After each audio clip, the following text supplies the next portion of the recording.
Hello everyone! So ngayon, itatalakay natin ang day 3 ng ating lesson ngayong week 1 sa mathematics. Ngayon ay compare and distinguish two-dimensional shape. Ano ang nakikita nyo sa larawan? Alam nyo ba kung ano ito? Tama, ito ay isang panyo.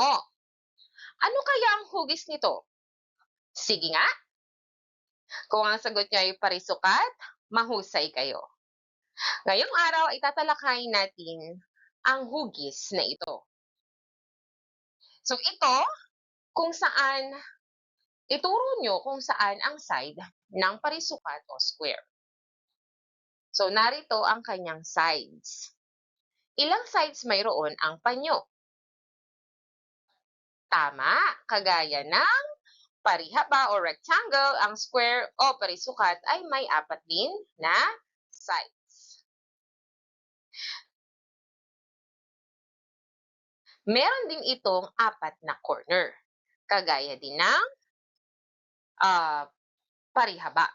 Pero ang pagkakaiba nila, etong parisukat, pare-pareho ang sukat ng sides niya, no?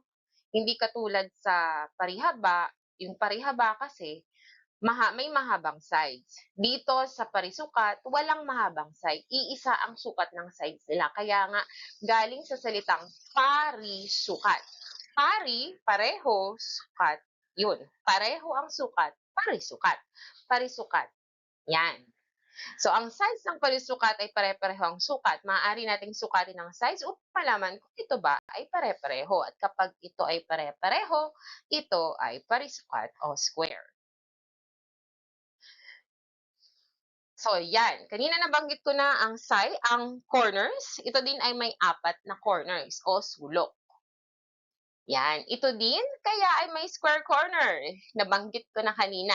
Ito din ay may square corner. So, maraming pagkakapareho ang rectangle at square. Ang isa lang ang pinagkaiba nila, ang kanilang sides. Okay?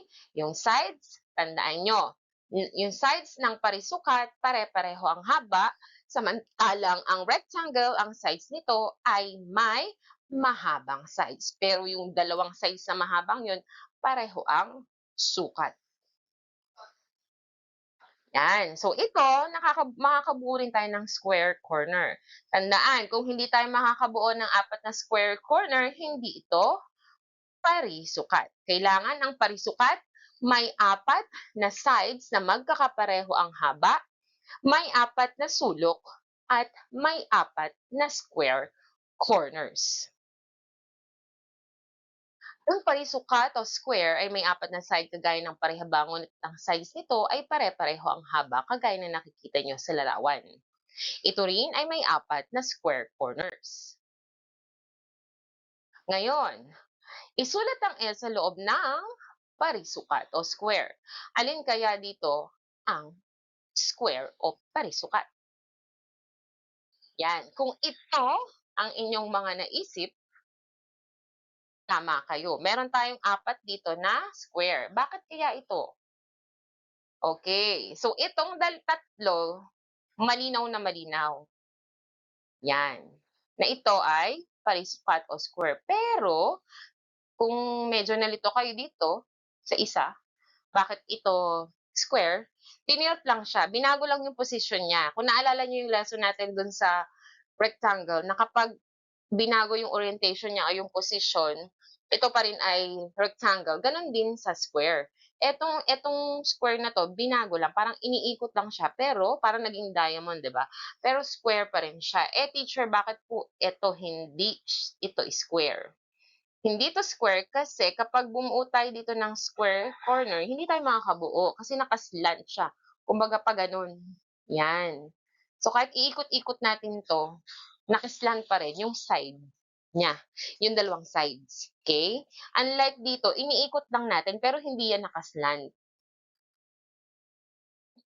So, ngayon, i-differentiate natin ang rectangle at square.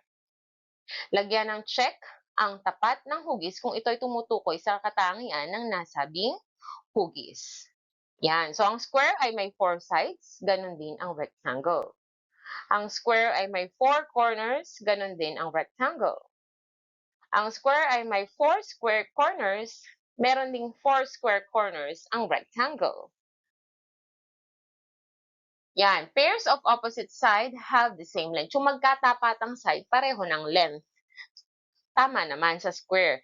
So, dito sa rectangle, tama din, di ba? Kasi yung magkatapat na side, pareho ang sukat. Yung mahaba at mahaba, magkapareho ang sukat. Tapos yung mas maiksi at mas maiksi, magkatapat yun, pareho ang sukat. Then, 4 sides have the same length.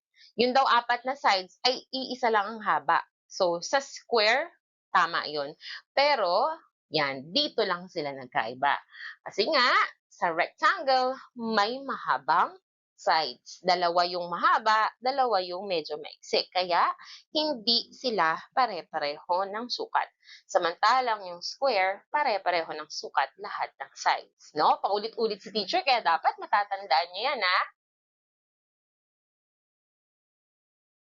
Yan. So, parisukat o square. Titigan ulit natin.